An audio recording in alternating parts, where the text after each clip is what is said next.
Indonesia sedang menjadi sorotan dunia. Fenomena Om Telolet Om menjadi perbincangan hangat di media sosial dan di beberapa media luar negeri. Lantas, bagaimana awalnya fenomena ini terjadi? Awal mula fenomena ini berawal dari aksi bocah-bocah di daerah Jawa Timur dalam memburu bunyi klakson bus yang terdengar telolet dan merekamnya dengan telepon seluler. Kegiatan anak-anak tersebut murni hobi untuk mencari kepuasan batin, apalagi mendapat suara telolet yang unik dan sudah dimodifikasi.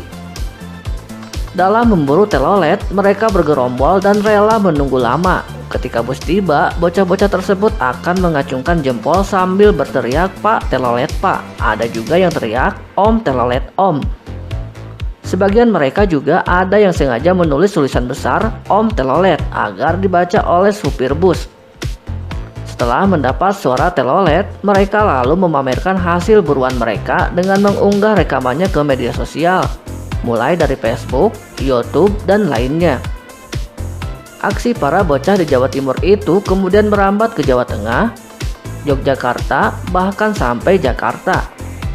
Saking menariknya, tidak jarang orang dewasa juga ikut memburu suara klakson telolet.